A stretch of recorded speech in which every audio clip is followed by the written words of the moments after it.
안녕하세요. 세컨드카 미디어입니다. 이번에 나온 신형 그랜저 가격이 예상한 대로 많이 올랐습니다. 얼마나 많이 올랐는지, 왜 올랐는지, 그리고 얼마나 좋아졌는지 간단하게 살펴보도록 하겠습니다. 시작 가격은 기존 그랜저 대비 300만원 밖에 차이 나지 않습니다. 하지만 3.5 풀옵션 기준으로 무려 1000만원 정도 더 비싸졌습니다. 물론 신형 그랜저에는 4륜 구동과 전자제어 서스펜션, VIP 시트가 추가되었다고 해도 엄청난 가격 인상입니다.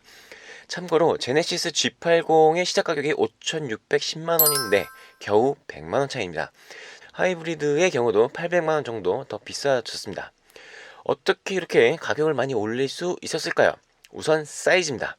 얼마나 커졌을까요? 전장이 5m를 넘습니다. 그 얘기는 더 이상 오너 드리븐 차보다는 현대의 플래그십 세단으로 가겠다는 강력한 의지가 돋보입니다. 플래그십 세단을 제외하고 전장이 5m를 넘지 않는 보이지 않는 룰 이런 게 있습니다. 이전 세대 그랜저는 물론이고 벤츠 E클래스, BMW 5 시리즈 등 대부분의 준대형급 차들의 전장은 5m를 넘지 않습니다.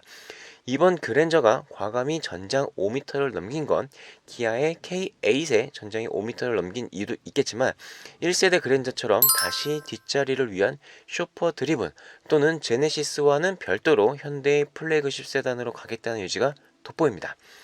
그랜저가 쇼퍼 드리븐용으로 확실하게 플래그십 세단으로 간다면 다음에 나올 소나타 페이스리프트는 편하게 기존 그랜저 위치로 올라올 수 있지 않을까요? 쇼퍼 드리븐 세단으로서 기존에 없던 기능들이 많이 추가가 되었습니다. 2열 리클라이닝 시트라든지 후석 도어 커튼이 전동식으로 바뀐 점, 그리고 제네시스에 적용되던 에르고 모션 시트가 추가되고 시트의 패턴, 소재 등이 제네시스급으로 상당히 고급화되었습니다. 룸미러 역시 제네시스와 마찬가지로 베젤리스 타입으로 고급스럽게 바뀌었습니다. 이뿐만이 아닙니다. 파워트레인 쪽에도 상당히 신경을 썼는데요. 특히 하이브리드 엔진의 퍼포먼스와 연비 향상이 눈에 띕니다. 이전 세대 그랜저의 경우 2.4 엔진에 159마력, 연비는 가장 좋은 컨디션에도 리터당 16.2km였는데요. 신형 그랜저 하이브리드의 경우 배기량은 1.6 터보로 줄었지만 180마력의 복합 연비가 리터당 18km로 배기량은 확 줄이면서도 오히려 출력은 늘고 연비가 좋아지는 두 마리 토끼를 모두 잡았습니다. 자, 이제부터 가격표를 살펴보도록 하겠습니다. 가격표에서 눈에 띄는 부분은 엔트리 모델인 프리미엄에도 웬만한 기능들이 다 들어간다는 겁니다. 8단 자동 변속기에 조향 이질감이 없는 RMDPS 핸들, 오작동을 방지하는 컬럼식 전자변속기, 무릎과 운전자와 동승자 중간에 센터 에어백이 포함된 10개의 에어백, 차로 이탈 방지 보조와 고속도로 주행 보조 기능까지 추가된 스마트 크루즈 컨트롤, 12.3인치 전자계기판과 내비게이션까지 기본형부터 풍부한 옵션이 들어갑니다. 하지만 기본형에는 통풍 시트가 없는데 추가할 수도 없습니다. 인터랙티브 앰비언트도 빠지고요. 스마트폰으로 문을 열고 닫을 수 있는 디지털 키, 좁은 공간에서 주차를 도와주는 스마트 주차 보조, 그리고 어라운드 뷰 모니터, 이런 것 다 빠지고 전동 트렁크와 에르고 모션 시트까지 빠집니다. 결국 3,785만원짜리 그랜저에도 웬만한 기능이 있지만 500만원 더 주고 익스클루시브 선택하려는 나름 배려겠죠. 자, 500만원으로 엄청난 옵션 차이가 납니다.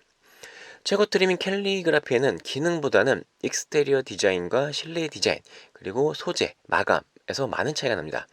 제네시스 G80 엔트리급을 고민하셨던 분이라면 그랜저 캘리그라피가 오히려 훨씬 나을 듯합니다. 또한 그랜저는 기본적으로 전륜구동 방식이라 코너링이나 퍼포먼스적인 주행 시 한계가 있습니다.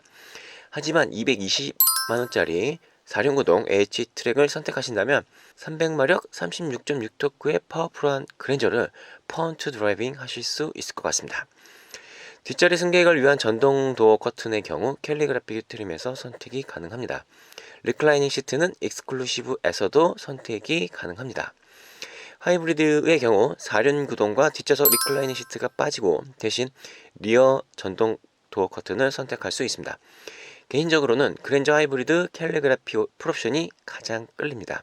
제네시스 G80조차 부럽지 않을 것 같습니다. 자, 결론은요. 예전에 제 유튜브 영상에 신형 그랜저는 오너 드리븐보다는 쇼퍼 드리븐, 플래그십 세단의 포지셔닝이 바뀌면서 제네시스 엔트리와 가격이 비슷해질 것 같다고 얘기한 적이 있었는데 정말 그렇게 되었습니다. 오너 드리븐에서 예전 1세대 그랜저처럼 후석 승객을 위한 쇼퍼 드리븐의 포지셔닝을 가져가면서 기본형은 300만원 정도의 가격 인상폭이지만 풀옵션의 경우 무려 1000만원의 가격 인상폭이 있었고, 대신 기존에 없던 4륜 구동, 후석 리클라이닝 시트, 리어도어 전동 커튼, 에르고 모션 시트 등 제네시스급에 있던 기능과 소재들이 대거 투입되었습니다. 트림 선택에 있어서는 기본형인 프리미엄 등급만 하셔도 웬만한 기능들이 다 들어가지만 여기서 500만원 더 추가해서 익스클루시브를 가셔야 신형 그랜저의 품격과 편의를 제대로 느끼실 수 있다는 거. 마지막으로 캘리그라피의 경우 기능보다는 소재와 마감 그리고 디자인 부분에 상당히 많이 신경을 썼다는 부분이 보입니다.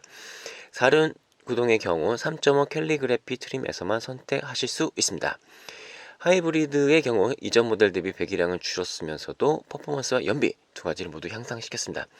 개인적으로 하이브리드 캘리그래피 적극 추천드립니다. 이상 세컨드카 미디어였습니다. 좋은 선택하시길 바라겠습니다. 감사합니다.